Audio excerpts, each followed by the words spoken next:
அவைக்கு அப்படிதான் கிடைச்சது. அங்கீகாரம் கொடுக்கிற அளவு அவைக்கு என்னங்க இருந்தது? பணம் இருப்பதனாலே அங்கீகாரம் வந்ததா? இல்லை. அப்ப எதனால் வந்தது என்றால் அவளுடைய அறிவினால் வந்தது. எப்படி ஏதாவது உதாரணம் இருக்கா? ஒரு மன்னனை பாராட்டுவதற்காக புலவர்கள் எல்லாம் கூட்டம். உங்களுக்கு தான் தெரியுமே, உடனே நம்ம புலவர்கள் நீள நீளமா எவ்வளவு பெரிய கவிதை எழுதிட்டு 23ஆம் புலிகேசியில வடிவேலு 2 புலவர்கள் பாட வரும்போது மல்லாந்து பாடு. அது மாதிரி மன்னர்களை பாராட்ட ஏகப்பட்ட பாட்டை எழுதிட்டு வந்துட்டாங்க. நீள நீளமா படிக்கிறாங்க எல்லா புலவர்களும். கடைசியில் அவையினுடைய முறை வந்தது. நீ பாடு அரசரை பற்றி, வரப்புயர அப்படின்னு சொல்லிட்டு வீட்டுக்கு போயிருச்சு.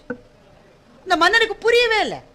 என்னம்மா பாட்டு ஆரம்பிக்கிறதுக்குள்ள முடிஞ்சிருச்சே, அவ்வளவுதான் பாட்டு. வரப்புயரன்னு ஒரு வாழ்த்தா?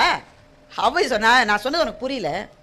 வரப்புயர நீர் உயரும், நீர் உயர நெல் உயரும், நெல் உயர குடி உயரும், குடி உயர கோல் உயரும், கோல் உயர கோன் உயர்வான் என்று அவை சொன்னார்.